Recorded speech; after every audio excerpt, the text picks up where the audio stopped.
Hi everybody. When we lose a loved one, one of the most essential and challenging tasks that we have to come to grips with is learning how to look after ourselves. Because in the early stages of our loss, we're probably surrounded by a lot of people, a lot of love, a lot of compassion, but inevitably that outpouring of sympathy will diminish, especially after service has taken place, loved one laid to rest. And when the level of our support diminishes, our need for self-care increases.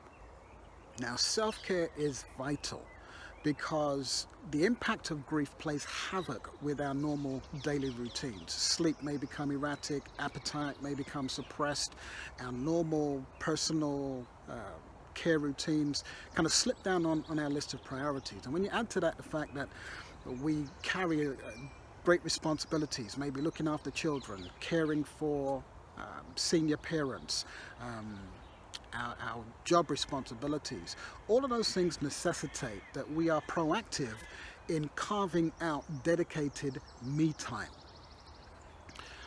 Now, self-care and self-compassion essentially mean that we treat ourselves in the way that we would treat somebody that we love and care for if they were in the same situation as us. It requires that we are intentional about being good to ourselves, that we are patient with ourselves, kind to ourselves, that we love ourselves. And that may sound like a strange concept because we don't tend to think of love as something that we direct inward. But when you read in 1 Corinthians 13 and Galatians 5 verse 22, the principles outlined there are just as applicable to the way that we relate to ourselves as it is to the way that we relate to others. In his book, The Road Less Traveled, M. Scott Peck defines love in the following way. He says it is the will to extend oneself for one's own or another's personal growth or spiritual growth. And I like that definition because it not only highlights our responsibility to others, but also our responsibility to ourselves. Because if we don't look after ourselves, if we don't care for ourselves, we diminish our capacity to be able to extend love and care to others. And I think Jesus is a great case in point here. When he came to this earth, he had a lot on his plate, the salvation of mankind. But he never neglected personal time. He never neglected carving out the space to spend time with his Father for personal nurture and personal growth. So it is vitally important that we carve out that time. It is wholly appropriate then that at times we put ourselves first. And that requires us to exercise healthy boundaries. And that includes receiving help from other people.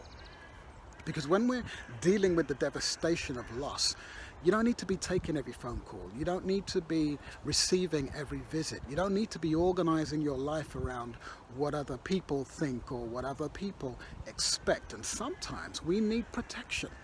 We need protection from those well-meaning comforters who lack the awareness to know when they've outstayed their welcome, or those people who come round not so much to care for us but out of morbid curiosity, or those emotional vampires who suck the energy from us and fill our headspace with talk of all kinds of nonsense. We need protection from that.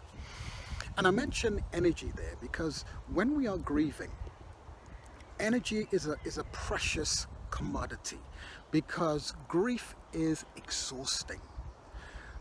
It is exhausting because it is a trauma that we carry in our physical bodies. In her book, Ministry of Healing, Ellen White says that the relation that exists between the mind and the body is very intimate. When one is affected, the other sympathizes. And that reminded me of something that C.S. Lewis said in his book, A Grief Observed. He said, nobody ever told me that grief felt so much like fear. And when you think about it, fear has a physical impact on us. And if we don't process those emotions, those strong emotions, they can be to our detriment. psychologically, emotionally, and even physically. So it's important that we engage with those emotions and we process them in order to move through them. As the saying goes, the only way out is through.